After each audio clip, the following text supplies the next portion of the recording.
वंदे श्री प्रभु सद्गुरुं गुणनिधिं सद्भक्तकल्पद्रुमं मंदानां शरणं शरण्यममलं नाथन्त्वनाथाश्रयं यत्सत्तावशजेन स्थावरभवो देहस्सुचेष्टान्वितः सोऽयं वो विदधातु वाञ्छितफलं माणिक्यकल्पद्रुमः।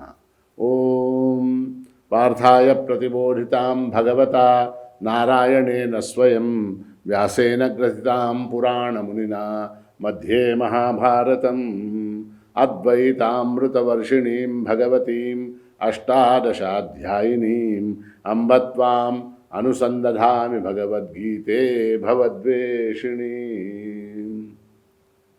इन शब्दों में प्रभु महाराज के चरणों में अनंत कोटि प्रणाम अर्पित करते हुए इस वेदांत सप्ताह महोत्सव के 5वें दिन के वेदांत शिक्षा शिविर के अंतर्गत हम लोग यहाँ श्रीमद् भगवद गीता के 7वें अध्याय का अध्ययन कर रहे हैं। और जैसा कि हमने देखा, पहले 3 श्लोकों में भूमिका बांधने के बाद चौथे श्लोक से लेके 12वें श्लोक तक भगवान ने अपने स्वरूप का वर्णन किया। अपने स्वरूप का अर्थात ईश्वर के स्वरूप का वर्णन किया, क्योंकि इस मध्यम षटक का मुख्य विषय जो है वो ईश्वर स्वरूप का विवेचन है। तो इसलिए 7वें श्लोक से 12वें श्लोक तक भगवान ने अपने स्वरूप का वर्णन किया। और उनका स्वरूप कैसा है? तो उनका स्वरूप जो है अपरा और परा प्रकृति का मिश्रण है। ईश्वर क्या है? तो अपरा और परा प्रकृति का मिश्रण है। और अपने विश्वरूप का वर्णन करते हुए भगवान ने अनेक सुंदर सुंदर बातें कही। रसो हमअप्सु कौन्तेय प्रभास्मि शशि सूर्ययोः प्रणवः सर्ववेदेषु शब्दखे पौरुषनृषु पुण्यो गंध पृथिव्यांच तेजश्चास्मि विभावसौ जीवनं सर्वभूतेषु तपश्चास्मि तपस्विषु बीजं मां सर्वभूतानां विद्धि पार्थ सनातनं बुद्धिर्बुद्धिमतामस्मि तेजस्तेजस्विनामहं बलं बलवतां चाहं कामरागविवर्जितं धर्मा विरुद्धो भूतेषु कामोऽस्मि भरत ऋषभ। इस प्रकार से भगवान ने सारे भूतों के अंदर उनके सार तत्व के रूप में मैं बसा हुआ हूँ, ये बताया। पंच महाभूत जो हैं, पृथ्वी आप तेज वायु आकाश, ये जो पंच महाभूत हैं, इनके अंदर इनका जो सार तत्व है, रसोहम अप्सु कौन्तेय, जल का सार तत्व क्या है? तो रस है। सूर्य और चंद्र का क्या है? तो प्रकाश है। मनुष्य का क्या है? मनुष्यता है। भगवान ने कहा बीजम माम सर्वभूतानां विद्धि पार्थ सनातनम बुद्धिर्बुद्धिमतामस्मि तेजस तेजस्विनामहं। मनुष्यों के अंदर जो बुद्धि है वो मेरा स्वरूप। इस प्रकार से भगवान ने अपने विश्वरूप का वर्णन किया। और उसके बाद इतना ही नहीं, भगवान ने कहा ये चैव सात्विका भावा राजसास् तामसाश्च ये मत्त एवेति तान् विद्धि नत्वहं तेषु ते मयि। सत्व रज तम इत्यादि जो सात्विक राजस और तामक भाव हैं, जो अंतर्निहित ऐसे भाव हैं, हमारे जो विचार हैं, हमारे जो थॉट्स हैं, वो भी मत्त एवेति तान् विद्धि, वो मुझसे ही उत्पन्न होते हैं, मेरे कारण उत्पन्न होते हैं, उनके पीछे भी मैं ही हूं, ऐसा कहा। तो कहने का तात्पर्य क्या? तो सृष्टि के कण कण में, अणु अणु में, परमाणु में परमात्मा बसा हुआ है। ये तत्व जो है भगवान ने चौथे श्लोक से लेके 12वें श्लोक तक कहा। उसके बाद 13वें श्लोक में भगवान ने कहा त्रिभिर्गुणमयैर्भावै येभिः सर्वमिदं जगत् मोहितं नाभिजानाति मामेभ्यः परम अव्ययम्। ऐसा विश्वरूप मेरा होते हुए भी लोग मुझे नहीं जानते, लोग मुझे पहचानते नहीं। क्यों नहीं? तो मोहितम, वो मोहित है। किससे मोहित है? त्रिभिर्गुणमयैर्भावै। ये जो गुण है, इन गुणों से मोहित होने के कारण लोग मेरे स्वरूप को नहीं जानते, मेरे अव्यय स्वरूप को नहीं जानते, और इन गुणों से अतीत ऐसा मेरा जो स्वरूप है उसको नहीं जानते। उसका कारण क्या? दैवी हेषा गुणमयी मम माया दुरत्यया मामेव ये प्रपद्यन्ते माया में ताम तरन्ति ते। उसका कारण क्या है? लोग मोहित क्यों हो जाते हैं? तो मेरी माया से मोहित हो जाते हैं। वो माया कैसी है? दैवी है। और मम माया, मेरी माया है, उससे वो मोहित हो जाते हैं। उससे पार होने का रास्ता क्या? मामे वे प्रपद्यन्ते माया में ताम तरन्ति ते। जो केवल मेरी शरण में आते हैं वो इस माया से पार हो जाते हैं। उसके बाद अंत में हमने कल देखा था, क्या देखा? नमाम दुष्कृतिनो मूढ़ा प्रपद्यन्ते नराधमाः मायया अपरतज्ञाना आसुरम भावमाश्रिताः। दुष्कृति जो है, जिनके पास पुण्य का संचय नहीं है, ऐसे लोग मेरी शरण में नहीं आते। नमाम दुष्कृतिनो मूढ़ाः प्रपद्यन्ते नराधमाः। वो मेरी शरण में नहीं आते, मुझ तक आते ही नहीं हो। क्यों नहीं आते? मायया अपरत ज्ञाना आसुरम भावम आश्रिताः। उनका ज्ञान जो है वो माया के द्वारा हरण किया जा चुका है। माया के कारण उनका ज्ञान अपहृत हो चुका है। और वो क्या है? आसुर भाव को प्राप्त हुए हैं। आसुर भाव को, राक्षसी भाव को प्राप्त हुए हैं। वो मेरी शरण में नहीं आते। यहाँ तक हमने विषय जो है कल देखा था। अब आज का जो विषय है उसमें हम प्रवेश करेंगे। ये 16वें श्लोक में हम प्रवेश करते हैं। अब यहाँ पर 15वें श्लोक में भगवान ने कहा कि मेरी शरण में पापी लोग नहीं आते, जिनके पास पुण्य का संचय नहीं है। नमाम दुष्कृतिनो मूढ़ा प्रपद्यन्ते नराधमा। वो नराधम जो है, मनुष्यों में अत्यंत नीच निकृष्ट कोटि के लोग जो हैं, वो मेरी शरण में नहीं आते। अब फिर उनकी शरण में कौन जाता है? कौन जाता? तो भगवान कहते हैं चतुर्विधा भजन्ते माम जना सुकृतिनोर्जुन आर्तो जिज्ञासुरर्थार्थी ज्ञानी च भरत ऋषभ। हे भरत ऋषभ अर्जुन, आर्तः जिज्ञासु अर्थार्थी ज्ञानी च इति चतुर्विधा सुकृतिनः जना माम भजन्ते। हे भरत ऋषभ अर्जुन, भरतवर्षियों में श्रेष्ठ, भरतवंशियों में श्रेष्ठ अर्जुन, पवित्र कर्म करने वाले, जिनके पास पुण्य का संचय है, ऐसे अर्थार्थी, आर्त, जिज्ञासु और ज्ञानी, ये 4 प्रकार के मनुष्य मेरा भजन करते हैं, अर्थात मेरी शरण में आते हैं। पिछले श्लोक में क्या कहा? पिछले श्लोक में कहा कि दुष्कृति मेरी शरण में नहीं आती। दुष्कृति यानी कौन? दुष्कर्म करने वाले पापी। पापी जो हैं वो मेरी शरण में नहीं आते। उनकी बुद्धि ही नहीं होती, उनकी बुद्धि नहीं होती परमात्मा की तरफ जाने की। परमात्मा की ओर जाने के लिए बुद्धि होने के लिए भी पुण्य का संचय चाहिए। इससे क्या निष्पन्न होता है? इससे ये निष्पन्न होता है कि आप लोग जो अपना समय निकालकर इस भगवत गीता के प्रवचन को सुन रहे हैं, उसका कारण क्या? वो क्यों सुन रहे हैं? भगवत गीता में आपकी रुचि क्यों है? आप क्यों अपना समय बर्बाद कर रहे हैं भगवत गीता सुनकर? तो उसका कारण ऐसा है कि आपके पास पुण्य का संचय है, जो आपके मन को इस बात की प्रेरणा देता है। किस बात की प्रेरणा देता है? कि भगवान की जो वाणी है, जो गीता है, उसका श्रवण किया जाए। ऐसी बुद्धि क्यों उत्पन्न होती है? इसलिए उत्पन्न होती है क्योंकि उनके पास पुण्य का संचय होता है। उस पुण्य के प्रभाव से उनके हृदय में भक्ति का भाव उत्पन्न होता है। क्योंकि भक्ति का भाव उत्पन्न होने के लिए भी पुण्य के, क्योंकि बिना कारण के कोई भी कार्य नहीं होता। जगत में बिना कारण के कोई कार्य नहीं होता। मान लीजिए आपका मेरे प्रति क्रोध है, मान लीजिए आपका मेरे प्रति क्रोध है, महाराज अनवर राग है, खूब राग। क्यों? तो कभी ऐसा हुआ था, मैं गया था और महाराज ने मुझे थप्पड़ मारा था, इसलिए जो है मेरा महाराज के ऊपर क्रोध है, ऐसा आपने कहा, मान लीजिए। तो क्या आपके क्रोध का कारण क्या? आपके क्रोध का कारण मेरा एक कर्म। कौन सा? मैंने जब आप आए थे माणिक नगर, तब मैंने आपको थप्पड़ से मारा था, थप्पड़ मारा था। ठीक है। तो ये मेरा कर्म क्या है, आपके क्रोध का कारण हो, ठीक है।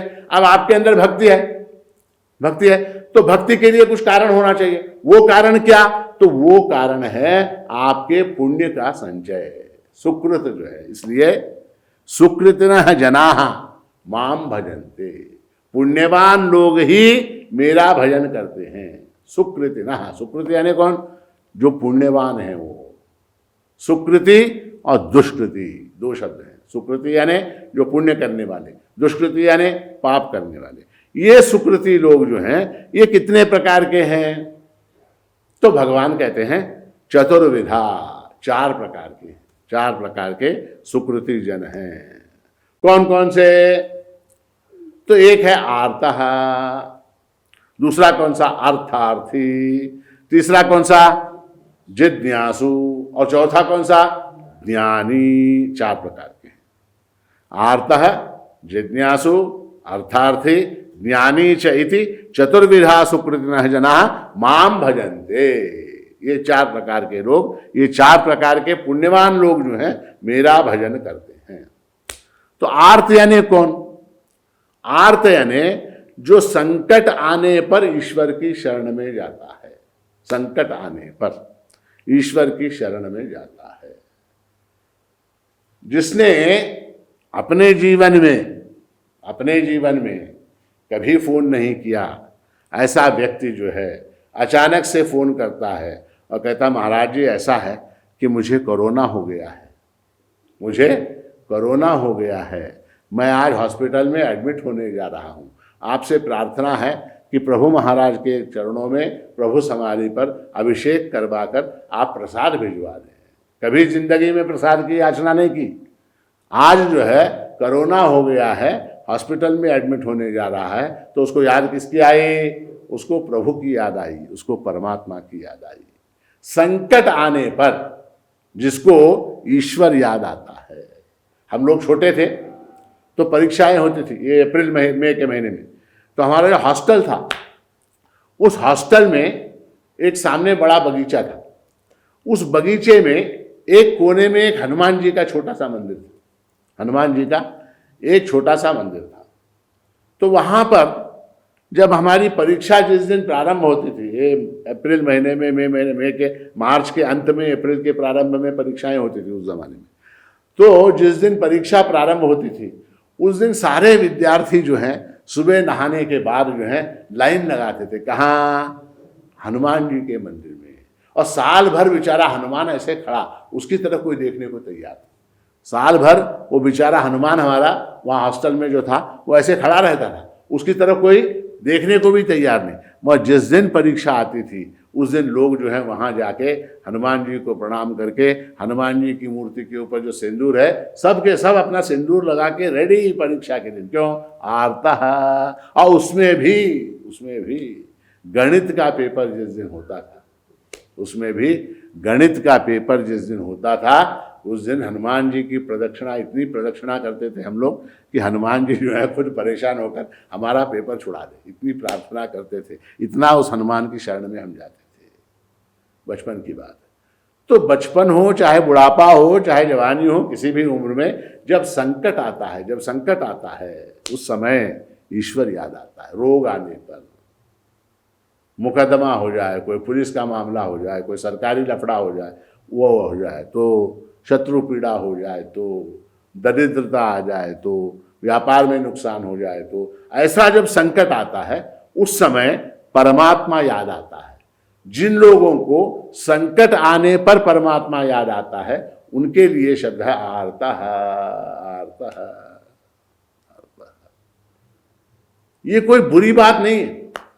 संकट आने पर परमात्मा को याद करना, लोग कहते तुम क्या संकट आने पर परमात्मा को याद कर, हाँ भैया ठीक है, संकट आने पर ही तो याद करेंगे, वरना वो परमात्मा किस काम का। अगर संकट में भी हमारी सहायता ना करे तो वो परमात्मा किस काम का। तो इसलिए जो है, जो संकट आने पर परमात्मा को याद करते हैं उनको क्या कहा है, आर्ता। उसके उदाहरण क्या, तो उसका उदाहरण जो है वो कहाँ है, तो भागवत महापुराण में जो गजेंद्र मोक्ष की कथा है, गजेंद्र मोक्ष की कथा है, हाथी को ग्राह ने, मगर ने जो है उसके पैर पकड़ लिए, हाथी को उसके पैर, हाथी के पैर मगर ने पकड़ लिए। अब क्या, उसके ऊपर संकट आ गया हाथी पर। हाथी क्या था? हाथी पशु था। हाथी पशु था, वो बोल सकता था क्या? नहीं बोल सकता था। पशु होते हुए भी संकट आने पर उसने क्या किया? तो उसने परमात्मा का स्मरण किया। हाँ, और कैसे किया? अत्यंत आर्द्र भाव से किया, अत्यंत आर्द्र होकर परमात्मा को स्मरण किया और परमात्मा प्रकट हुए और उस हाथी की उन्होंने रक्षा की, उसको मुक्त किया। उस प्रसंग को गजेंद्र मोक्ष कहते हैं। पशु की मुक्ति की कथा पढ़कर हम मनुष्य मुक्त होना चाहते हैं। गजेंद्र मोक्ष की कथा जो है वो पढ़ी जाती है, खासकर विशेष रूप से पढ़ते हैं। क्यों? अपने मोक्ष के लिए पढ़ते हैं। देखिए कितनी आश्चर्य की बात। तो दूसरा उदाहरण कौन सा? तो दूसरा उदाहरण द्रौपदी का। द्रौपदी पर जब संकट आया, सभा के अंदर दुशासन ने जब उसको निर्वस्त्र करने का प्रयास किया, तो उस समय उसने क्या किया? द्रौपदी ने अत्यंत आर्द्र भाव से, हे गोविंद, हे द्वारकावासन, हे माधव, हे कृष्ण, मेरी रक्षा करो, इस तरह से अत्यंत आर्द्र भाव से परमात्मा को स्मरण किया और परमात्मा ने द्रौपदी के लाज की रक्षा की, द्रौपदी की लज्जा की रक्षा की। ठीक है? तो ये जो आर्द्र भक्ति है, ये भक्ति की पहली सीढ़ी है। ये यहां से भक्ति प्रारंभ होती है। यहां से भक्ति प्रारंभ। स्कूल जाने वाला बच्चा वहां मुझे ABCD सिखाते हैं, वहां मुझे अ आ इ ई सिखाते हैं, वहां मुझे 1 2 3 4 सिखाते हैं, इस भाव से नहीं जाता। स्कूल जाने वाला बच्चा क्यों जाता? माँ ने जो टिफिन का डिब्बा दिया है वो इंटरवल में खाने को मिलेगा, इस भाव से जाता है। शुरुआत कहां से है एजुकेशन की? एजुकेशन की शुरुआत टिफिन के डिब्बे से।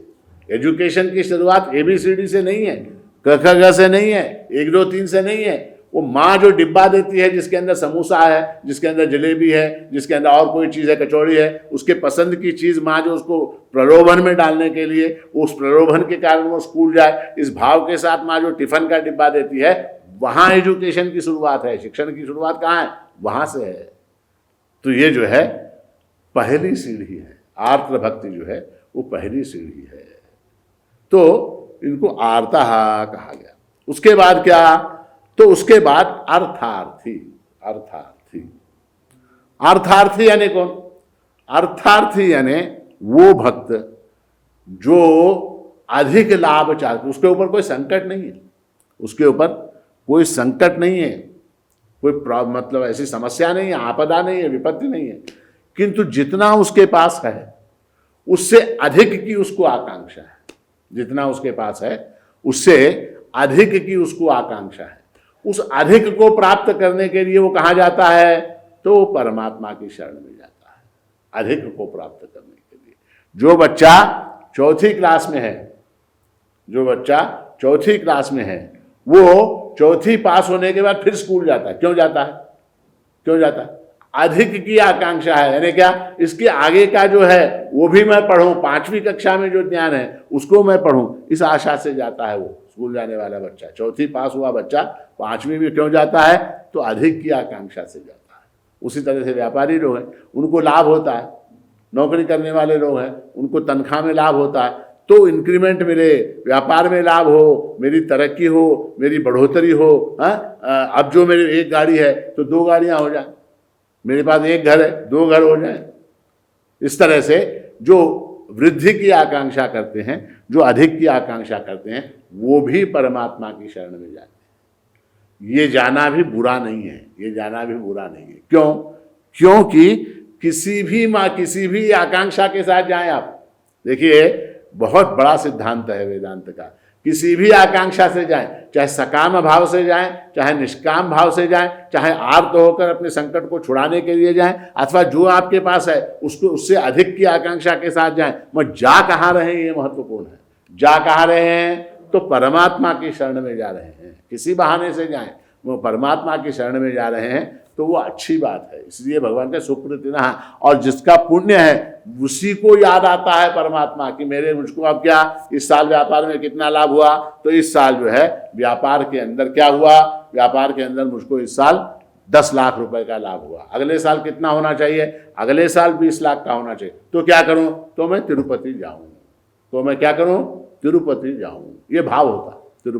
तिरुपति जाने की बुद्धि, तिरुपति जाकर भगवान वेंकटेश का दर्शन लेने की बुद्धि पुण्य के कारण उत्पन्न होती है, पापी नहीं जाता, पापी नहीं जाता, पुण्य के कारण बुद्धि उत्पन्न होती है।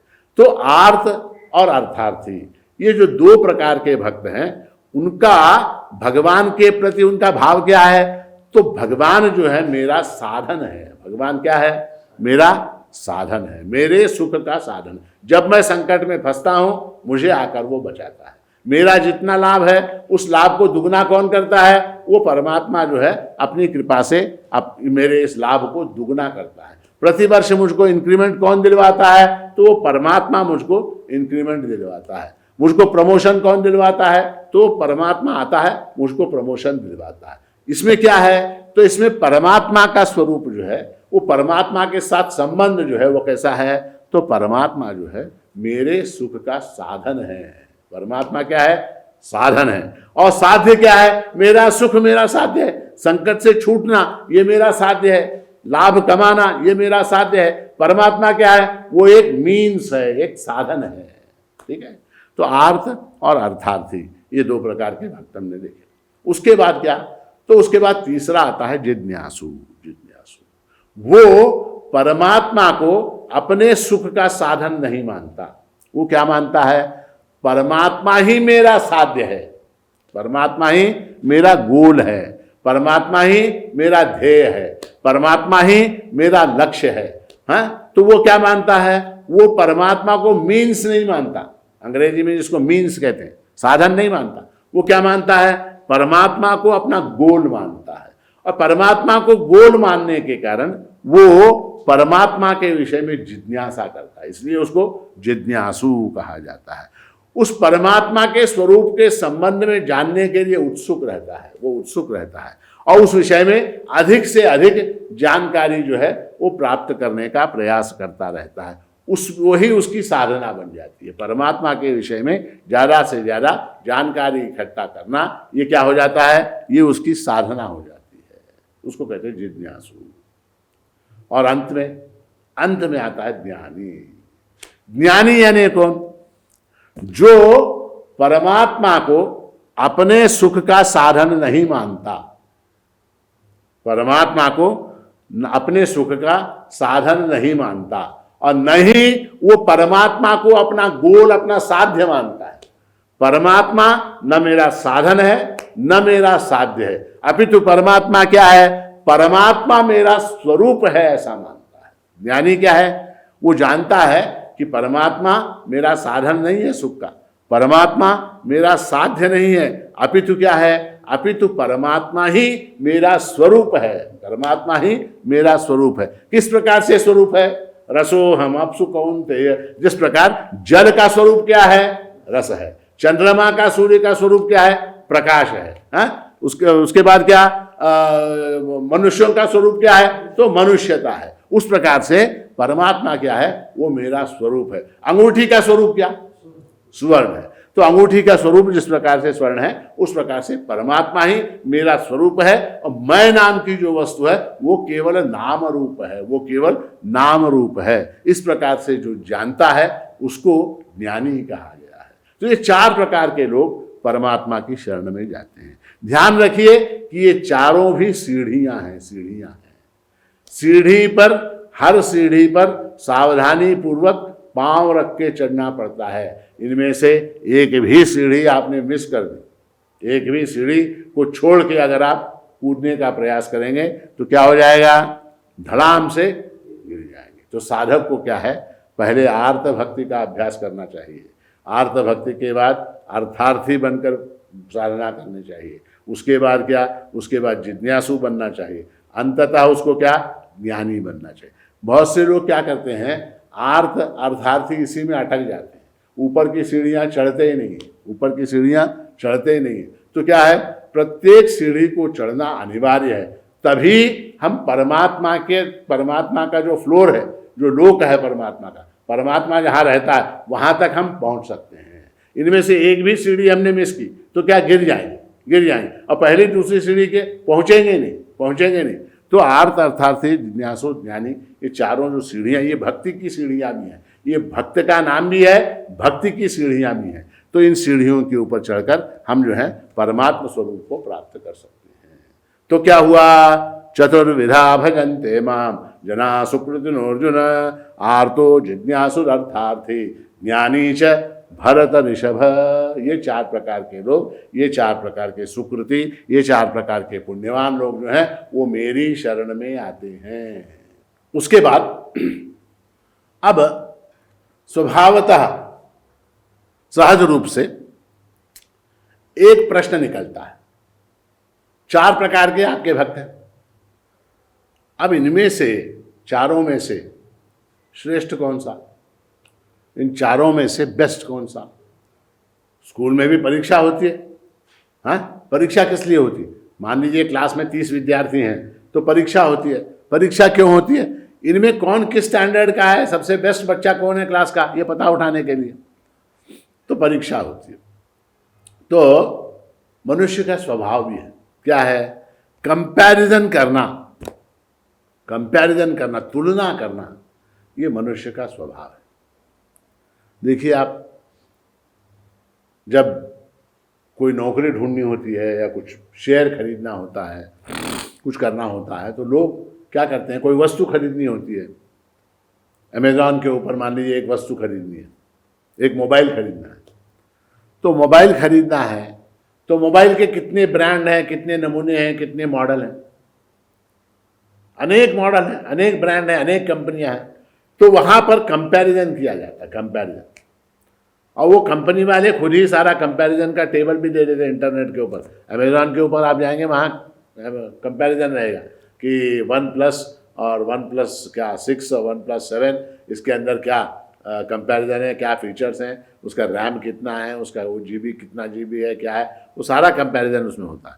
कीमत दी होती है, इतनी कीमत में इतना मिल रहा है, तो इतनी कीमत में इतना मिल रहा है, ये ले या वो ले। तो मनुष्य का स्वभाव कैसा है कि वो कंपेयर करके देखता, तुलना करना उसका स्वभाव। महिलाएं साड़ी की दुकान में जाती, महिलाएं साड़ी की दुकान में जाती हैं। अब क्या, अब रेड बॉर्डर वाली साड़ी अच्छी है या ग्रीन बॉर्डर वाली साड़ी अच्छी है या ब्लू बॉर्डर वाली साड़ी अच्छी है। अब इसके ऊपर क्या, इसके ऊपर घंटों जो है वहाँ पर रिसर्च की जाती है, घंटों रिसर्च की जाती है, और अंततः जो है ब्लू बॉर्डर वाली साड़ी अच्छी है ऐसा समझकर वो घर लेके आते हैं, और घर लेके आने के बाद फिर पता लगता है नहीं नहीं नहीं, वो रेड बॉर्डर वाली जो थी वही अच्छी थी, वही अच्छी थी। तो मनुष्य का स्वभाव कंपेयर करना है, ठीक है। अब क्या हुआ, अब भगवान ने 4 प्रकार के भक्त बता दिए। कौन कौन से, आर्तः, जिज्ञासु, अर्थार्थी और ज्ञानी, 4 प्रकार के भक्त। अब इसके अंदर अब हम इनका कंपैरिजन करेंगे कि इनके अंदर बेस्ट कौन, वो भगवान स्वयं बता। तेषां ज्ञानी नित्ययुक्त एक भक्तिर्विशिष्यते प्रियो हि ज्ञानिनोत्यर्थम अहम सच मम प्रियः। भगवान जो हैं कहते हैं कि उन 4 भक्तों में मेरे में निरंतर लगा हुआ अनन्य भक्ति वाला ज्ञानी अर्थात प्रेमी भक्त जो है वो श्रेष्ठ है, क्योंकि ज्ञानी भक्त को मैं अत्यंत प्रिय हूं और वह भी मेरे को अत्यंत प्रिय है। अब यहां क्या हो गया, यहां झगड़ा लग गया, यहां झगड़ा लग गया। क्या, भगवान ने कहा 4 प्रकार के भक्त हैं, 4 भक्तों में, 4 प्रकार के भक्तों में ज्ञानी जो है वो मुझे सबसे अधिक प्रिय है।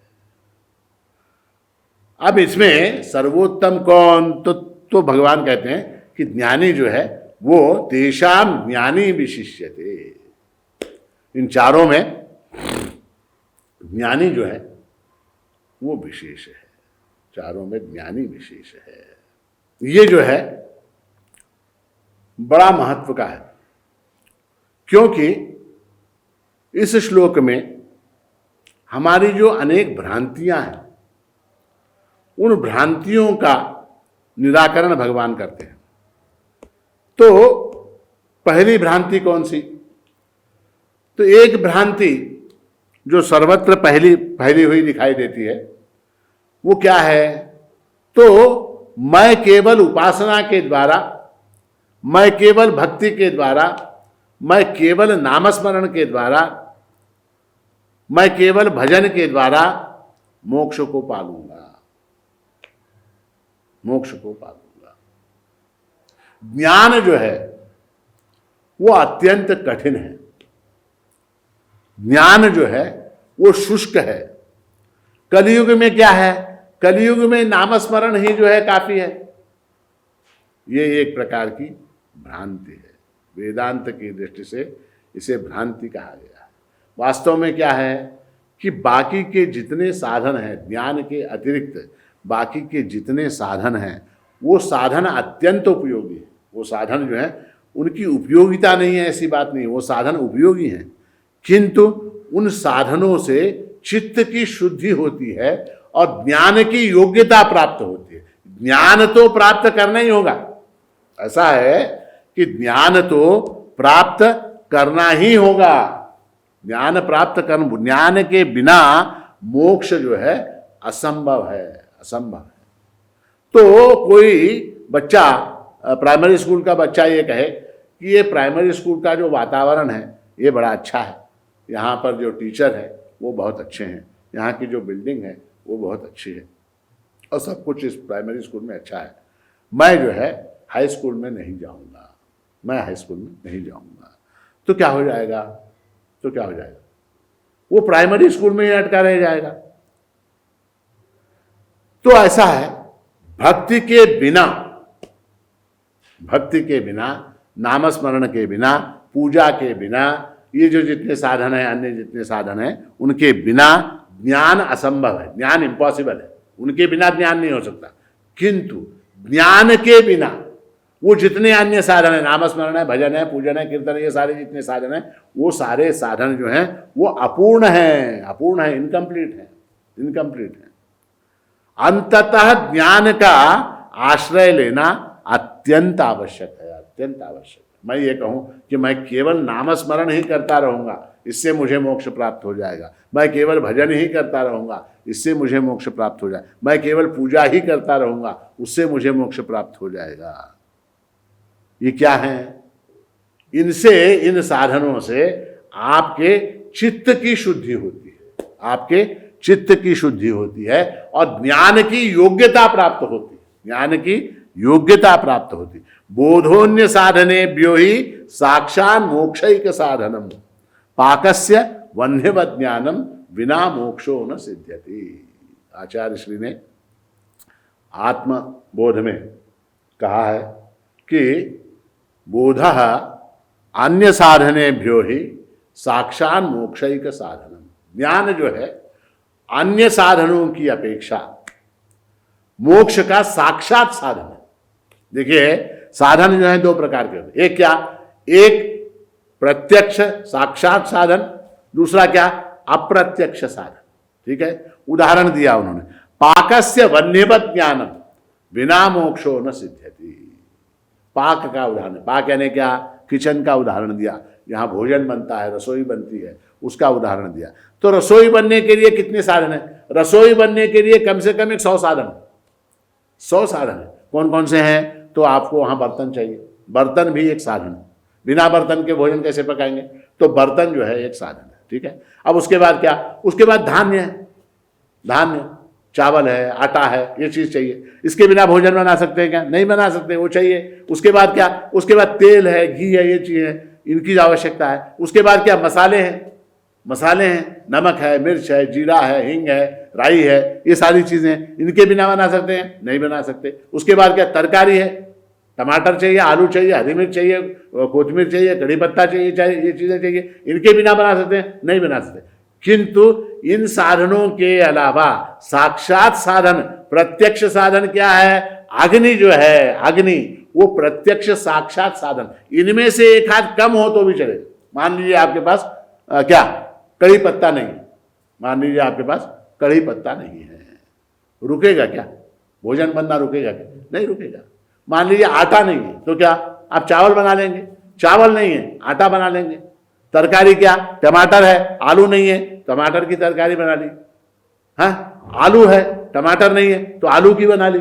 तो ये बाकी के जितने साधन हैं वो जो है क्या है, वो साक्षात साधन। मान लीजिए अग्नि ही नहीं है, मान लीजिए गैस ही नहीं है, ये सारी चीजें हैं, ये सारी चीजें हैं, टमाटर है, आलू है, कोथमीर है, और आपका क्या धनिया है, हरा पत्ता है, हरी मिर्ची है, ये सारी चीजें, मसाले हैं, तेल है, घी है, आटा है, दाल है, गुड़ है, शक्कर है, सारी चीजें हैं, पानी है, सब कुछ है, किंतु अग्नि नहीं है। तो आप भोजन बना सकते हैं क्या? नहीं बना सकते। अब बाकी के ये जितने साधन हैं, ये कम ज्यादा भी हों तो भी अग्नि अगर हो तो आप भोजन पका सकते हैं। भोजन पका, बिना अग्नि के आप भोजन नहीं पका सकते। इसलिए आचार्य कहते हैं बोधः अन्य साधनेभ्यो ही साक्षात मोक्ष। साक्षात साधन मोक्ष का साक्षात साधन क्या है? ज्ञान है। अन्य साधन क्या है? पाकस्य वह्निवत् ज्ञानम बिना मोक्षो न सिद्ध्यति। अब भोजन के लिए वन्य जिस प्रकार जो है साक्षात साधन है, उसके बिना मोक्ष सिद्ध, पाक सिद्ध नहीं होता, उसी तरह से ज्ञान के बिना मोक्ष सिद्ध नहीं होता। बाकी के जितने साधन हैं वो अत्यंत आवश्यक हैं, वो अत्यंत अनिवार्य हैं। हम उनकी निंदा नहीं करते, वेदांत में हम उनकी निंदा नहीं करते, वो सहायक हैं, वो हमको चाहिए, मगर कब तक? वो जो है हमको चित्त की शुद्धि के लिए, वो साक्षात साधन है। मैं ये कहूंगा कि केवल नामस्मरण करने से मुझको मोक्ष प्राप्त होगा, तो मैं भ्रम में जी रहा हूं। नामस्मरण से, भक्ति से, पूजा से, होम से, जप से, तर्पण से, ये अर्चन से, इन सारी चीजों से, इन सारे कर्मों से क्या होगा? मेरे चित्त की शुद्धि होगी और मैं ज्ञान की योग्यता प्राप्त करूंगा। और ज्ञान होने के बाद ही मोक्ष है। तो इसलिए जो है एक भ्रांति क्या?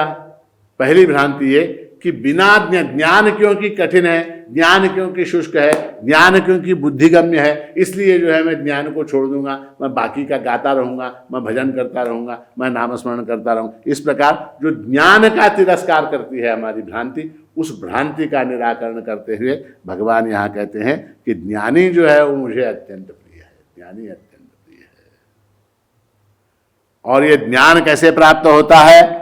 किसी जीवंत गुरु के मुख से, किसी जीवंत और श्रोत्रिय और ब्रह्मनिष्ठ ऐसे गुरु के मार्गदर्शन में शास्त्र और का श्रवण जो है, मनन और निधिध्यासन करने से वो ज्ञान प्राप्त होता है। ये पक्की बात। दूसरा क्या? दूसरा एक और भ्रम है। वो भ्रम क्या है? जो ज्ञानी है वो भक्त नहीं हो सकता। एक और भ्रम है, जो ज्ञान मार्ग का अनुसरण करता है उसकी भक्ति कम हो जाती है, ऐसा भ्रम है। जो भक्त है वही ज्ञानी बनता है, जो भक्त है वही ज्ञानी बनता है।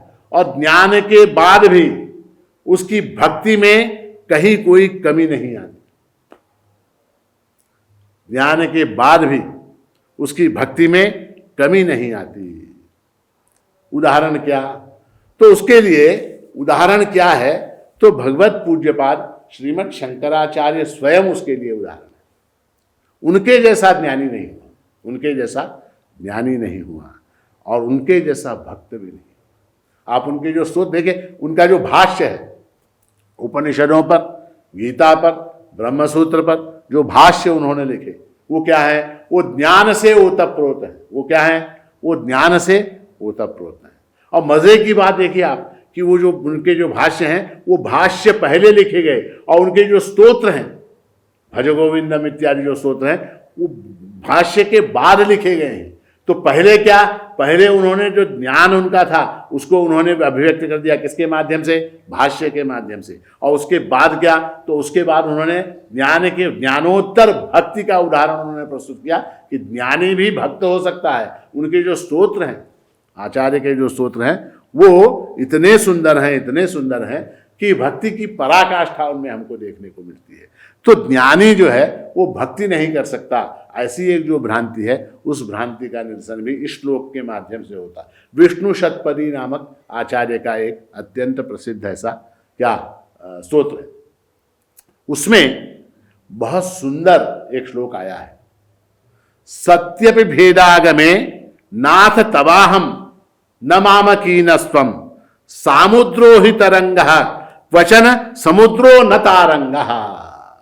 बड़ा सुंदर है, बड़ा सुंदर है। आचार्य कहते हैं कि सत्यपि भेदापगमे, भेद का अपगमन हो जाने के बाद, भेद समाप्त हो जाने के बाद, परमात्मा से एक रूप हो जाने के बाद, मैं ही परमात्मा स्वरूप हूं इस बात का ज्ञान हो जाने के बाद, अहम ब्रह्मास्मि इसकी अनुभूति हो जाने के बाद, इसकी अनुभूति हो जाने के बाद भी आचार्य कहते हैं नाथ तबाहम न मामकीन स्वम, हे नाथ मैं तुम्हारा हूं, तुम मेरे नहीं हो।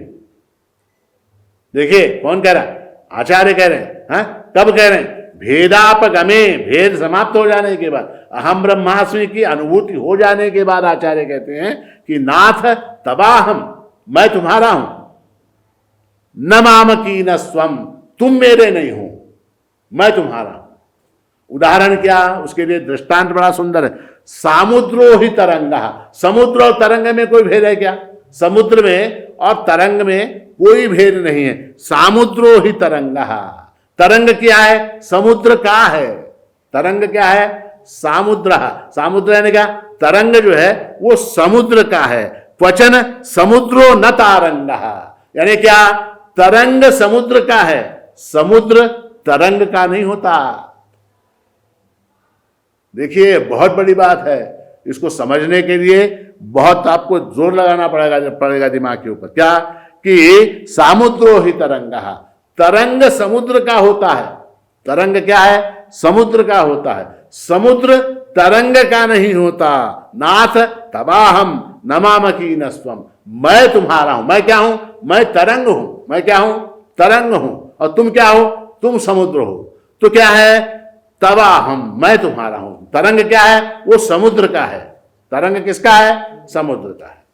न मामकीन स्वम, तुम मेरे नहीं हो। समुद्र कभी भी तरंग का नहीं होता, तरंग हमेशा समुद्र का होता है। तो ये बात आचार्य ने उस विष्णु शतपदी स्तोत्र में कही है, बड़ी सुंदर बात है। तो ये क्या? दूसरी भ्रांति क्या है? कि ज्ञानी जो है वो भक्त नहीं बन सकता, भक्ति उसकी क्षीण हो जाती है, ज्ञान के बाद भक्ति क्षीण होती है, ऐसा भ्रम है, ऐसी भ्रांति है। तो इस भ्रांति को दूर करने के लिए भी भगवान ने इसमें कहा कि ज्ञानी मुझको प्रिय है। इस श्लोक से वो भ्रांति भी दूर होती है। कैसे? तो वो जो है नित्य युक्त, ज्ञानी क्या है? वो नित्य युक्त है। नित्य युक्त यानी क्या? सदा मुझसे जुड़ा हुआ है। तेषाम ज्ञानी नित्य युक्त, वो सतत मेरे से जुड़ा हुआ है।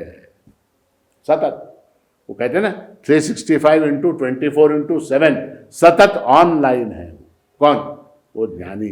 वो ज्ञानी जो है सतत ऑनलाइन है, सतत ऑनलाइन है। और नित्य युक्त, वो कभी भी परमात्मा से दूर नहीं होता। परमात्मा से दूर नहीं होता, वो कभी भी दूर नहीं होता, हमेशा जुड़ा रहता है। और क्या? एक भक्ति ही, एक भक्ति। एक भक्ति यानी क्या? एक भक्ति यानी अद्वैत भक्ति। अद्वैत भक्ति यानी क्या? परमात्मा ही मेरा स्वरूप है, इस भाव के अंदर वो सदा मग्न रहता है, वो सदा इस बात के अंदर मग्न रहता है। एक भक्ति। देखिए भक्ति यानी क्या? भक्ति यानी प्रेम। कई बार मैं आपको बता चुका। अब ऐसा है कि हम प्रेम किससे करते हैं? हम प्रेम किससे करते हैं? तो जिस वस्तु से हमें सर्वाधिक सुख की प्राप्ति होती है उस वस्तु से हम प्रेम करते हैं। जिस वस्तु से जिस मात्रा में सुख की प्राप्ति होती है उस वस्तु से उस मात्रा में प्रेम करते हैं, उस मात्रा में प्रेम करते हैं। अब मान लीजिए हमारी कार है, हमारे घर में एक कार है, उस कार से मैं प्रेम करता हूं क्या? नहीं करता हूं। कब तक? जब तक वो कार मुझे सुख दे तब तक मैं उस कार से प्रेम करता हूं। मान लीजिए उस कार ने रोज सताना शुरू कर दिया, रोज क्या? स्टार्ट ही नहीं हो रही, उसको धक्का लगाओ, उसको ये लगाओ, बैटरी चली गई, आज क्या टायर चला गया, कल क्या इंजन जैम हो गया, परसों क्या उसके लाइट बंद हो गए, फिर क्या हॉर्न बंद हो गया। ये सारी रोज अगर प्रॉब्लम आने लगे क्या करेगा? वो ले जाके उसको बेच देगा, उसको सारा प्रेम समाप्त हो जाएगा। तो जिस मात्रा में जिस वस्तु से मुझको सुख की प्राप्ति होती है उस मात्रा में मैं उस वस्तु से प्रेम करता हूं। अब मैं सर्वाधिक प्रेम किससे करता हूं? सर्वाधिक प्रेम मैं स्वयं से करता हूं। सर्वाधिक प्रेम मैं स्वयं से करता हूं। उसके लिए प्रमाण क्या? तो उसके लिए बृहदारण्यक श्रुति जो है वो प्रमाण है। नवारे पत्युक् कामाय पति प्रियो भवति आत्मनस्तु कामाय पति प्रियो भवति। नवारे जायायै कामाय जाया प्रिया भवति आत्मनस्तु कामाय जाया प्रिया भवति। नवारे पुत्राणाम कामाय पुत्राः प्रिया भवन्ति आत्मनस्तु कामाय पुत्राः प्रिया भवन्ति। इस प्रकार से याज्ञवल्क्य मुनि ने अपनी पत्नी को उपदेश दिया है कि हे मैत्रेयी, ये जो पति या पत्नी अपने पति से प्रेम करती है, पत्नी अपने पति से प्रेम करती है, वो पति के लिए प्रेम नहीं करती, वो अपने लिए प्रेम करती है। वो अपने लिए प्रेम करती है। और ये पति जो प्रेम करता है पत्नी से, ये पति जो पत्नी से प्रेम करता है, वो पत्नी प्रिय है इसलिए नहीं करता, उसको अपना स्वयं का स्वरूप ज्यादा प्रिय है, उसको वो पत्नी सुख देती है इसलिए वो पत्नी से प्रेम करता है। नवारे जायायै कामाय जाया प्रिया भवति। जाया के लिए पत्नी के ऊपर प्रेम नहीं है। आत्मनस्सु कामाय जाया प्रिया भवति, अपने लिए वो पत्नी को प्रेम। उसी तरह से जगत की सारी वस्तुएं हैं, उसी तरह से जगत की सारी वस्तुएं हैं। वास्तव में जो है, जब तक बस जगत का जो संबंध है, जगत की वस्तुओं का संबंध कैसा है, जब तक उससे मुझको लाभ होता है तब तक मैं उससे प्रेम करता हूं। भगवान शंकराचार्य ने कहा, यावत वित्तोपार्जन सकता तावन निज परिवारो रखता पश्चात जीवति जर्जर देहे वार्ताम कोपि न पृच्छति गेहे। भजगोविंदम स्तोत्र में कहा, यावत वित्तोपार्जन सकता, जब तक जो है ये मनुष्य वित्त का उपार्जन करने में समर्थ है। घर में भी आप देखिए, कमाने वाला जो होता है उसको लोग आने पर पूछते हैं, चाह घेता क्या, चाय लेंगे क्या, नाश्ता करेंगे क्या, दूध पिएंगे क्या वगैरह पूछते हैं। जो कमाने वाला नहीं है, जो घर में पड़ा हुआ है, उसको पूछते हैं क्या चाय पियोगे क्या? नहीं पूछते उसको। यावत वित्तोपार्जन सकता है तावन निज परिवारो रखता है पश्चात जीवति जर्जर देहे। उसके बाद जो है वित्तोपार्जन की क्षमता समाप्त हो जाने के बाद जब उसका देह जर्जर हो जाता है, वार्ताम कोपि न पृच्छति गेहे, उसको जो है घर के लोग कोई पूछते नहीं है। घर में बेचारा पड़ा हुआ है, घर में बेचारा पड़ा हुआ है। और उससे भी आगे जाके आचार्य कहते हैं, यावत पवनो निवसति देहे तावत पृच्छति कुशलम गेहे गतवति मायो देहा पाए भार्या बिभ्यति तस्मिन् काये। ये बड़ा सुंदर कहा और बहुत खतरनाक कहा। आचार्य कहते यावत पवनो निवसति देहे, जब तक इस देह के अंदर प्राण है, पवन है, तावत पृच्छति कुशलम गेहे, तब तक जो है, जब तक शरीर के अंदर प्राण है, जब तक वायु का संचरण हो रहा है, तब तक घर के लोग कुशल क्षेम पूछते हैं। गतवति वायु देहा पाए, और एक बार ये प्राणवायु निकल गई, देह गिर गया, भार्या बिभ्यति तस्मिन् काये। भार्या जो है पत्नी, जो उस देह से, उस व्यक्ति से अत्यंत प्रेम करती थी, वो उसको देख के डरने लग जाती है। अरे हे, ये कहां से आ गया, इसको उठाओ, उसको ले जाओ बाहर। भार्या बिभ्यति तस्मिन् काये, भार्या जो है पत्नी, उसको उस देह से जो है भय खाने लगती है, डरने लग जाती है। तो क्या है कि जगत की जितनी वस्तुएं हैं उनके अंदर जो हमारा प्रेम होता है, वो वास्तव में प्रेम जो है वो अपने ऊपर होता, अपने लिए होता, अपने लिए होता। सबसे ज्यादा प्रिय क्या? तो सबसे ज्यादा प्रिय मैं स्वयं अपने आप को सबसे ज्यादा प्रिय हूं। ठीक है। अब सबसे ज्यादा प्रिय यदि मैं हूं तो सबसे ज्यादा प्रेम किसके ऊपर होगा? सबसे ज्यादा प्रेम भी अपने ऊपर ही होगा, अपने ज्यादा। और भक्ति क्या है? भक्ति का नाम प्रेम है।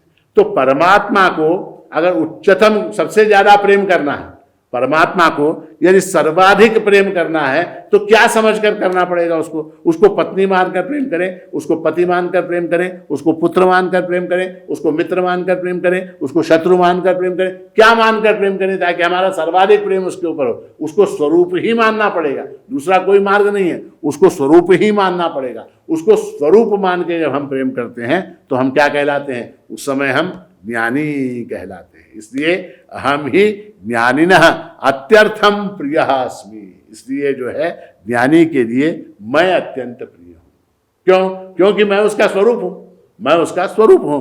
अहम ही ज्ञानिनः अत्यर्थम प्रिय अस्मि, अत्यर्थम यानी अत्यंत प्रिय हूं, और सह ज्ञानी च मम प्रिय अस्ति।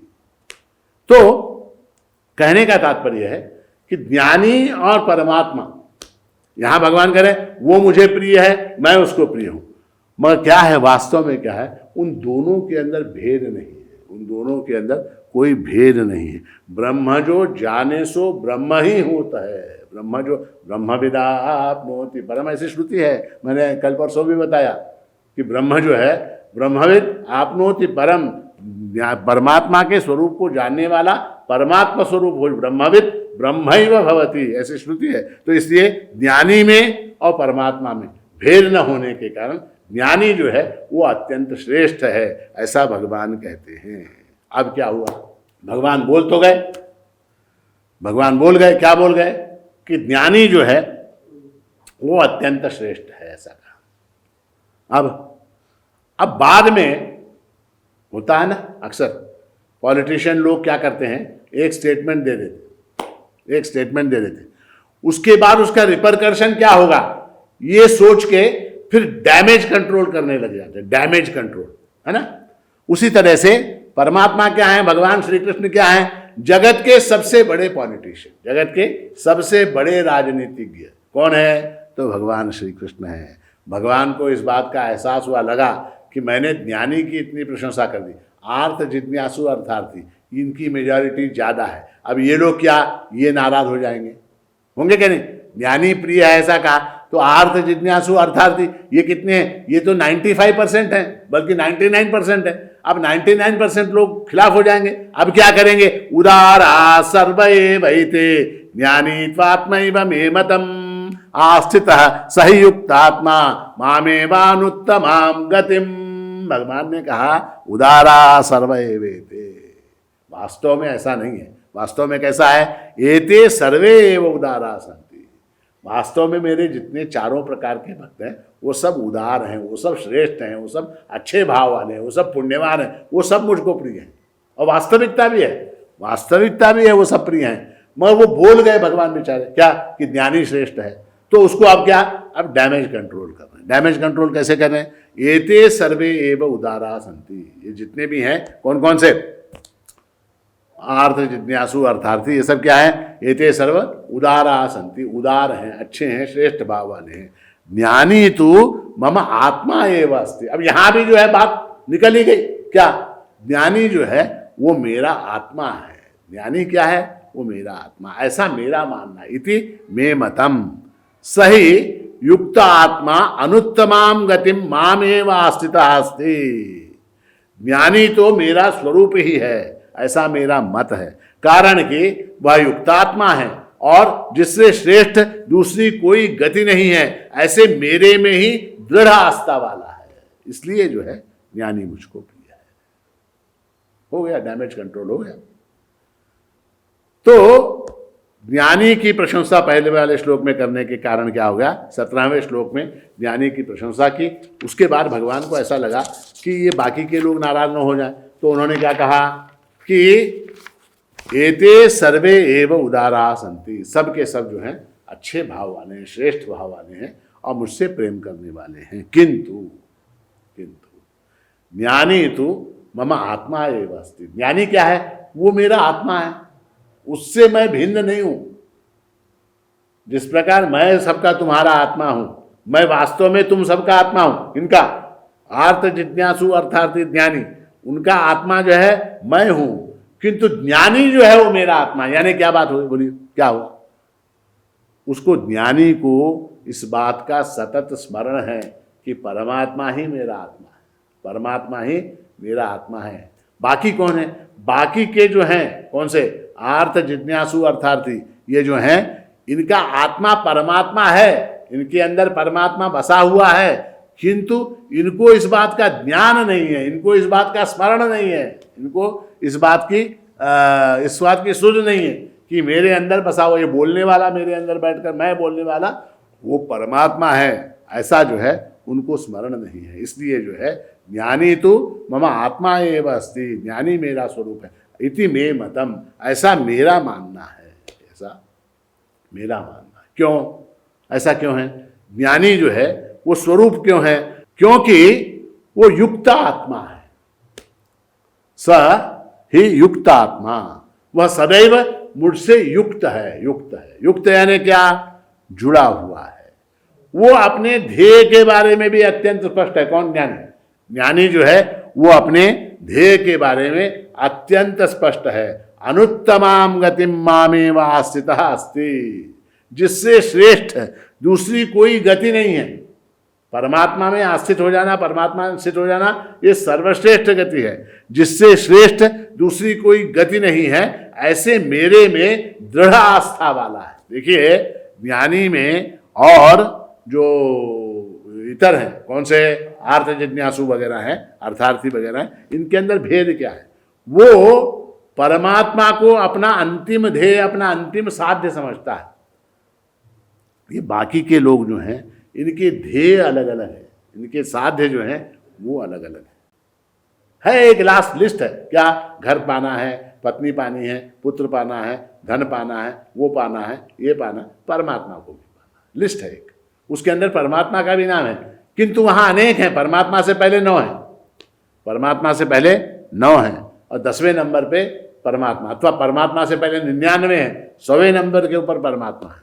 किंतु ज्ञानी क्या है? उसकी लिस्ट में केवल एक ही है, उसकी लिस्ट में आस्थितः सहयुक्त आत्मा मामेवा नुत्तमाम गतिम, मुझसे श्रेष्ठ ऐसी कोई गति नहीं है, परमात्मा से श्रेष्ठ ऐसी कोई गति नहीं है। इसलिए जो है वो उस परमात्मा को ही प्राप्त करना चाहता है। हम क्या? हम परमात्मा को भी प्राप्त करना चाहते हैं।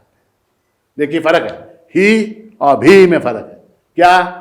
आर्थ जिज्ञासु, अर्थार्थी, ये परमात्मा को भी प्राप्त करना चाहते हैं, और ज्ञानी जो है वो परमात्मा को ही प्राप्त करना चाहता है। भागवत में, श्रीमद् भागवत में एक कथा आती, ध्येय के संबंध में एक कथा आती है कि एक बार एक दंपति को, जो निस्संतान थे बेचारे, उनको जो है पुत्र नहीं था, तो पुत्र की प्राप्ति ही उनका ध्येय था जीवन।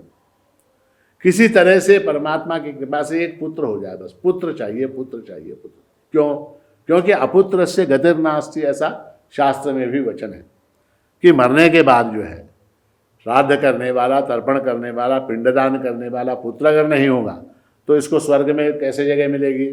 तो इसलिए जो है वो जो ब्राह्मण था उसको पुत्र प्राप्ति की बड़ी आकांक्षा थी, बहुत आकांक्षा, पुत्र हो, पुत्र हो, पुत्र हो। किंतु कितने प्रयत्न करने, कितने व्रत किए, कितनी तपश्चर्या की, कितने जप किए, सब कुछ किए, पुत्र नहीं हुआ, निस्संतान थे विचार। तो दुखी थे, कष्टी थे, फिर भी वो अनुष्ठान अपना उसका चालू था।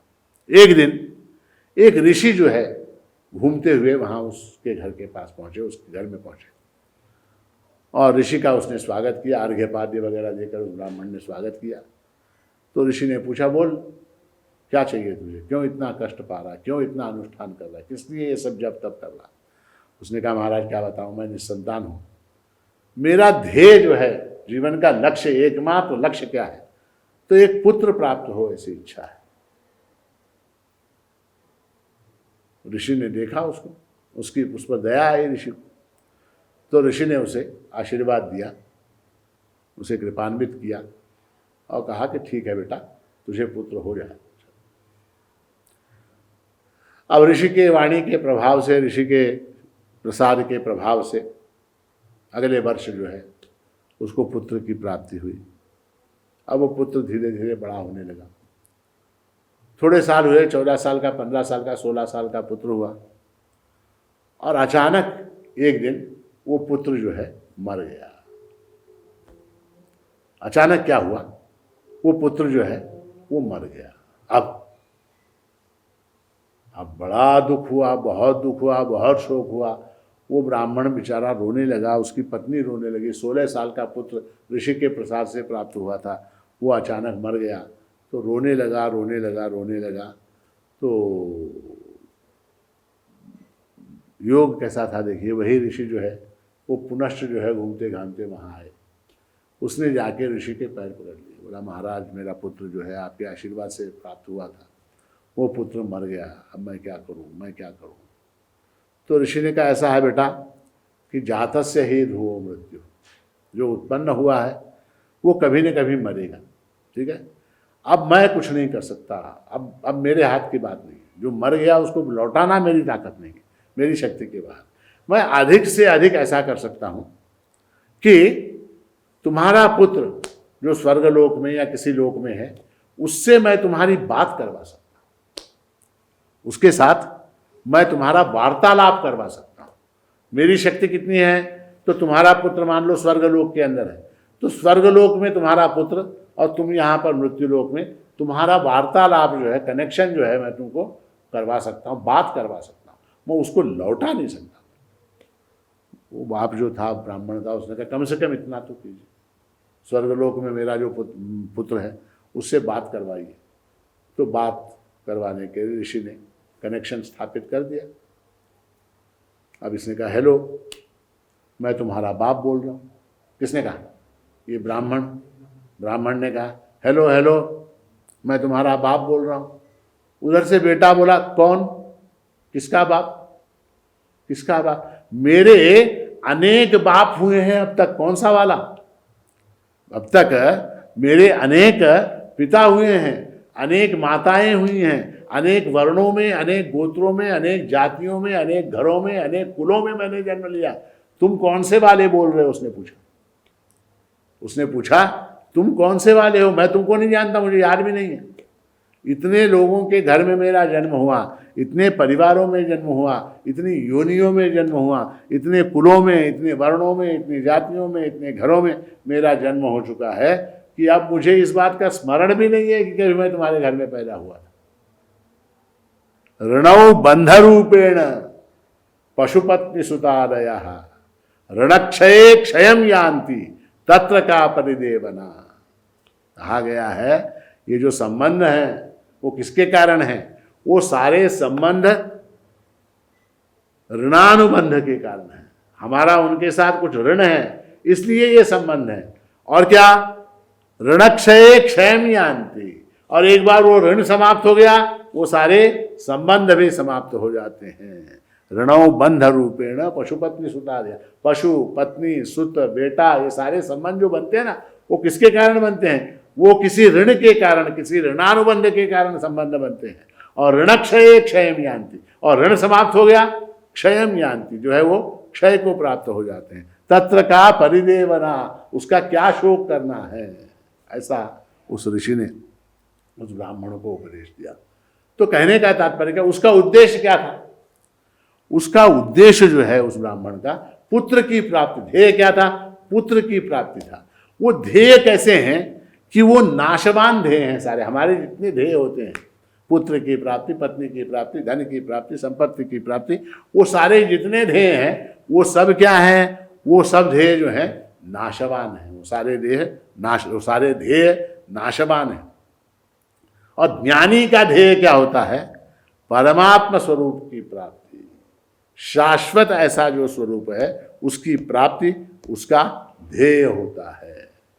तो इसलिए जो है उदारा सर्व एवैते ज्ञानी त्वात्मैवतम आस्थित सहयुक्तात्मा मामेवान उत्तमाम गतिम, भगवान ने कहा। अब हम 19वें श्लोक में प्रवेश करते हैं, जो न केवल इस अध्याय का अपितु श्रीमद् भगवद गीता का अत्यंत सुंदर, अत्यंत महत्वपूर्ण और अत्यंत अर्थ गंभीर और ऐसा श्लोक कि जिसको सबको कंठस्थ कर लेना चाहिए। गीता याद हो चाहे न हो, ये श्लोक याद होना चाहिए। बहूनां जन्मनां अन्ते ज्ञानवान् मां प्रपद्यते वासुदेवः सर्वमिति स महात्मा सुदुर्लभः। ज्ञानवान बहूनां जन्मनां अन्ते वासुदेवः सर्वम् इति अनुभूय मां प्रपद्यते। बहुत जन्मों के अंत में, अनेक अनेक अनेक जन्मों के अंत में अर्थात मनुष्य जन्म में सब कुछ परमात्मा ही है ऐसा जानकर जो ज्ञानवान मेरी शरण में आता है वह महात्मा अत्यंत दुर्लभ है। सह महात्मा सुदुर्लभ, वह महात्मा जो है अत्यंत दुर्लभ है, ऐसा भगवान ने कहा। अब अर्थार्थी, जिज्ञासु, ये तीनों प्रकार की भक्ति और अंत में ज्ञानी, ये तीन ही अत्यंत महत्वपूर्ण हैं। उसके बाद ज्ञानी। तो आर्तता, अर्थार्थीपन और जिज्ञासुता, ये प्राप्त करने में अनेक जन्म निकल जाते हैं। सोचने की बात है। ऐसे ही परमात्मा की प्राप्ति नहीं होती। आर्त, अर्थार्थी और जिज्ञासु, ये तीनों प्रकार की भक्ति एक जन्म में संभव नहीं है। इसलिए ये जो है भगवान स्वयं इस बात को स्वीकार कर रहे हैं यहां पर कि बहूनाम जन्मनाम अन्ते ज्ञानवान माम प्रपद्यते। इसका मतलब क्या? इसका मतलब यह है कि ज्ञानी बनने के लिए अनेक जन्म जाने पड़ते हैं, अनेक जन्म जाने पड़ते हैं। तो इसलिए भगवान कहते हैं बहूनाम जन्मनाम अन्ते, अंतिम जन्म में।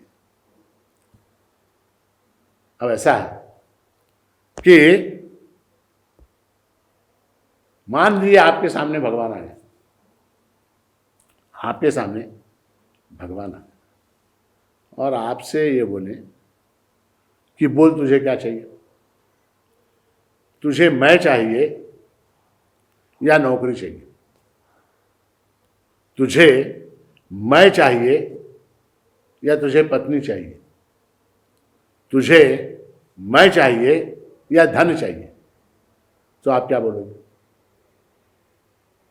क्या बोलोगे? ऐसा है कि मैं तो क्या बोलूंगा, मैं क्या बोलूंगा? ऐसा है भगवान कि आप जो है शाश्वत हैं, आप सदा सर्वदा उपलब्ध हैं। आप कैसे हैं? शाश्वत हैं, सर्वत्र हैं, सर्वव्यापी हैं, सदा सर्वदा उपलब्ध हैं। नौकरी जो है वो सदा सर्वदा उपलब्ध नहीं है, उसके लिए डेट है, एप्लीकेशन करने की एक डेट है, अपॉइंटमेंट की एक डेट है। वो डेट अगर निकल गई तो नौकरी नहीं मिलेगी। इसलिए क्या, मुझे आप पहले नौकरी दीजिए, पहले आप मुझे नौकरी दीजिए। भगवान ने कहा तुझे पत्नी चाहिए या मैं चाहिए? तो भगवान ऐसा है, आप सदा सर्वदा उपलब्ध हैं, आप सर्वव्यापी हैं। पत्नी को प्राप्त करने के लिए एक विशेष आयु है। मान लीजिए मेरी आयु 40 साल की होगी, उसके बाद मैं शादी करके क्या करूंगा? अब मेरी आयु कितनी? अब मेरी आयु 28 साल है, यही उम्र है शादी करने की, 28, 29। अब मैंने शादी की तो विवाह करने का कोई सुख मुझे प्राप्त होगा। 45वें साल, 50वें साल में शादी करूंगा तो क्या फायदा?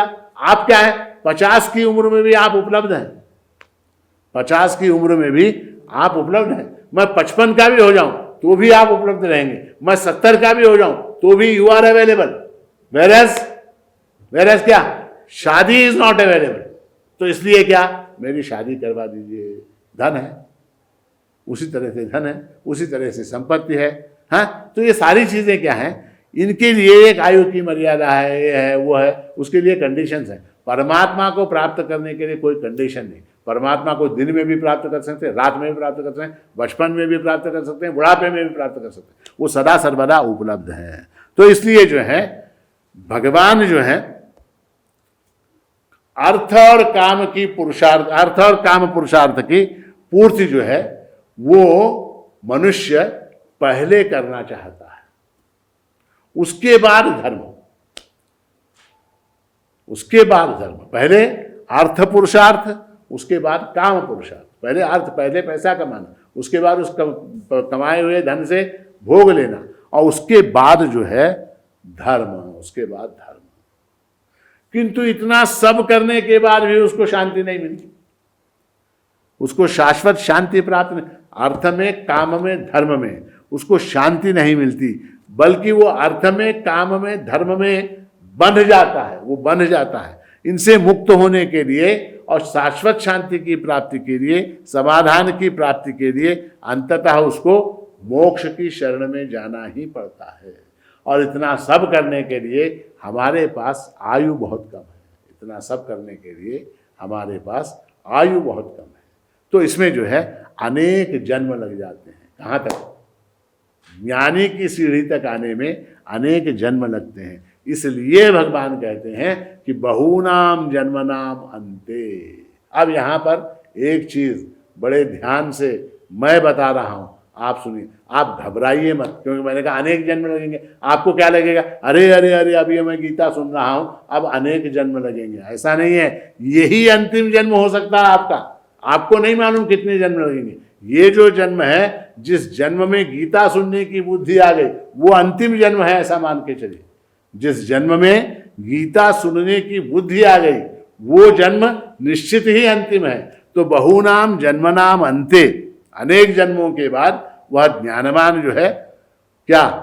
माम प्रपद्यते, वो मेरी शरण में आता है, अर्थात मेरे स्वरूप को प्राप्त होता है। बहुनाम जन्मनाम अंते ज्ञानवान माम प्रपद्यते, अर्थात क्या?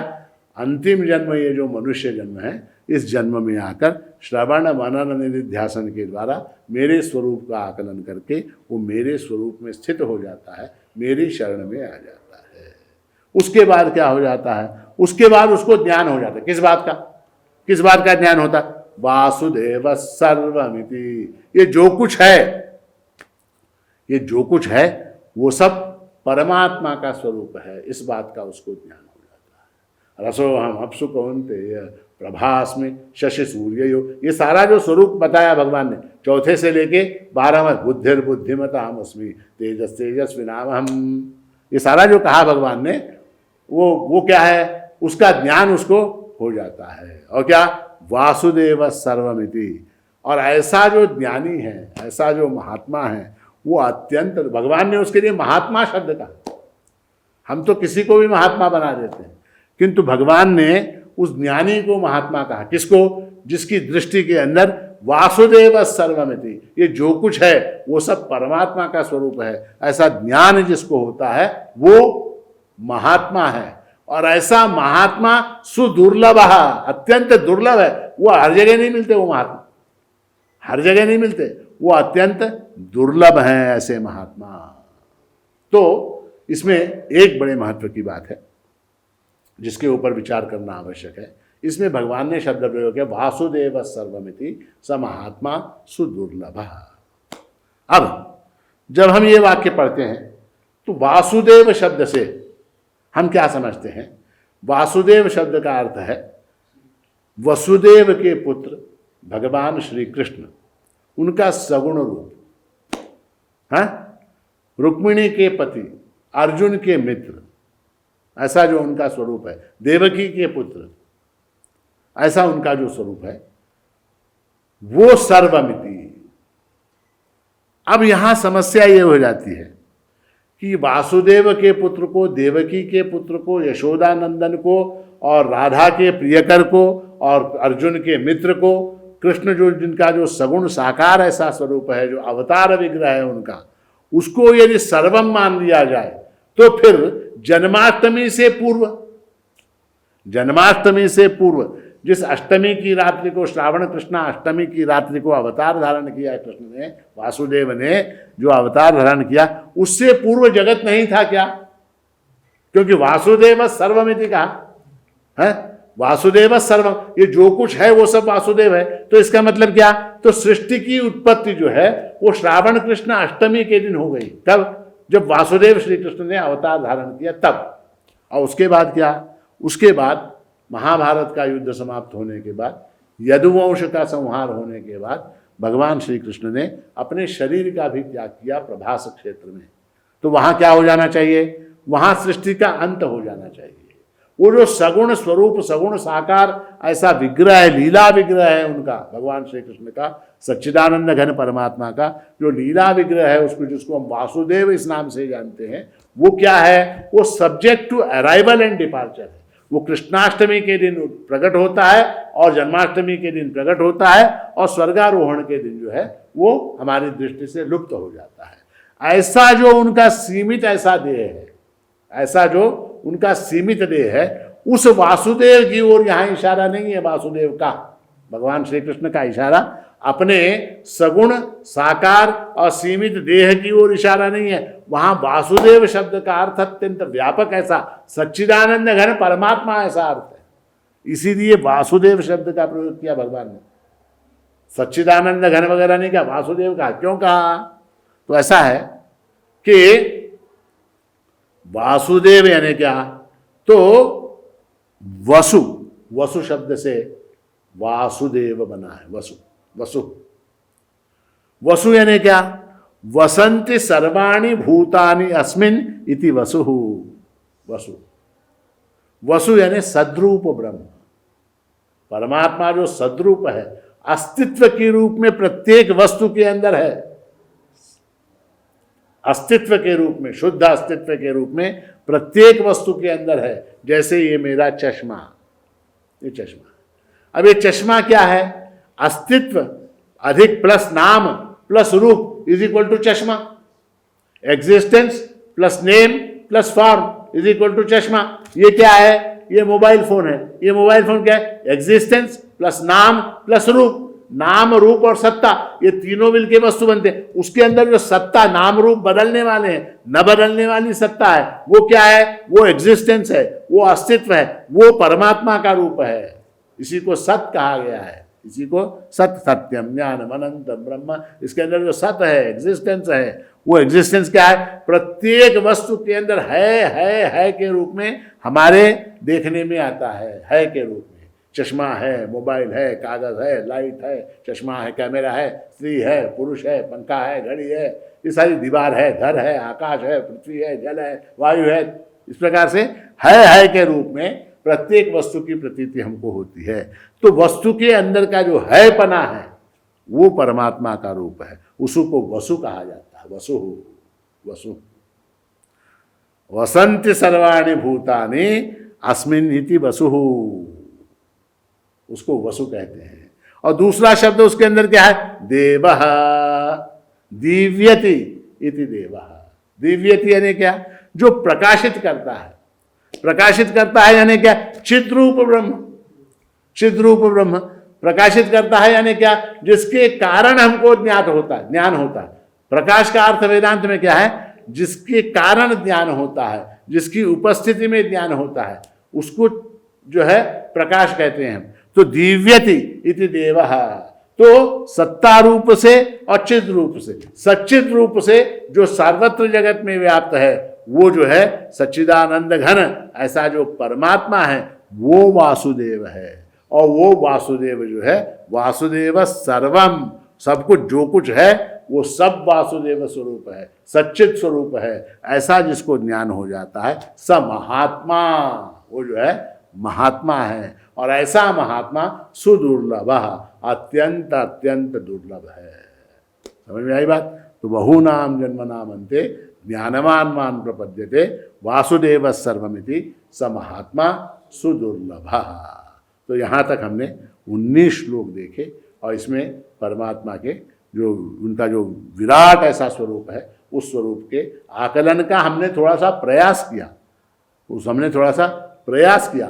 तो परमात्मा का ये जो स्वरूप है, ये स्वरूप, इस स्वरूप के विषय में जो ज्ञान है वो आपकी बुद्धि के अंदर जो है वो बैठे, बुद्धि के अंदर रचे, बुद्धि के अंदर बसे, उसको जानने की जिज्ञासा उत्पन्न हो और जिज्ञासा के बाद जो है उसके स्वरूप को प्राप्त करने की बुद्धि आप में जागृत हो। ऐसा शुभाशीर्वाद देते हुए आज के प्रवचन को यहाँ विराम देता हूँ।